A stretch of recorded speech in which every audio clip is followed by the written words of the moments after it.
ئەم کەمپینەوە کۆمەڵی کوردستانی سەوز لەگەڵ پارێزارانی ئاو ئەم کەمپینە ئەەکەین لە دژی و پرۆژانەی کە لە ئاشکرا مەبەستیان لە ئاوادانی بەڵام لەژێر مەبەستیان لابیێرانکردی ناوچەکانی کوردستانە بە تایبەتی باکووری کوردستان بەندایە دروست دەکەن بۆ گلدانەوەی ئاوکەوە 11 ملیار و نی و مەتر سێجا ئاوەگرێ واتە ئەوەنەوە نیوی دوکان و زیاتریش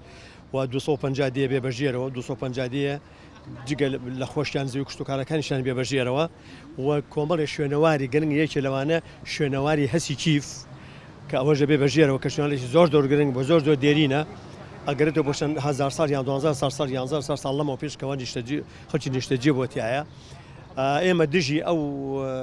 بەنداوین وە کاتی خۆیمە لە باکووریش هەمان کەمپینمان کردووە لەو شوێنەیە کە ئێستا ئێوە وێنەکانی ئەبینن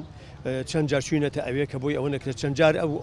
پرۆژەیە وەستا دوایی دەستی پێکردەوە بێگومان ئێمە لەگەڵ هەموو پرۆژەیەکیان کە بکرێت بۆ خزمەتی مرۆڤایەتی نەک بۆ دژایەتی مرۆڤایەتی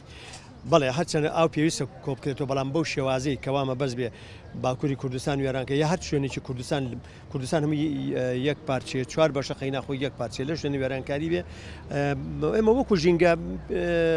دژیەوەی لە هەر شوێنە مرۆڤ زەرەر بکات لە هەش دەتەوەی و لە شوێنە بێ ئێمە دژی ئەوەن بەتایبەتی لەسە کە باکووری کوردستان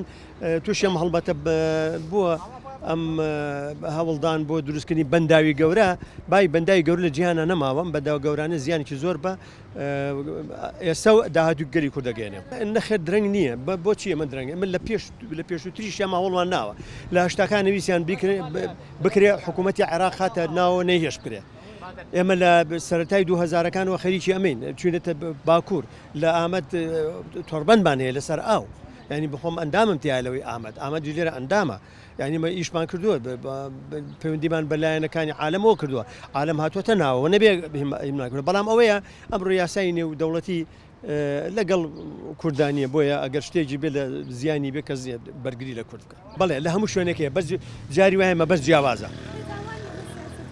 بەڵێ خۆی مەبەست جیاوازە لە باکووری کوردستان مەبەستەکە مەبەست ئەگەر بەنداو بێ پێویستی بەو گەورەیە نیە ئەگەر مەبەست بەنداو بێ شوێنەوارێکی وا تەمەنی پتر لە 11000 ساڵ پێش ئێستا بگرە زیاتریش مرۆڤی تیانیشە جێ بووە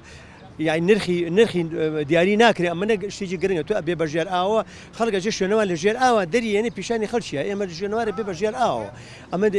زیاتر مەبەستی لە سانەوەی کارەکە مەبەستی دژایەتی گەلی کوردە.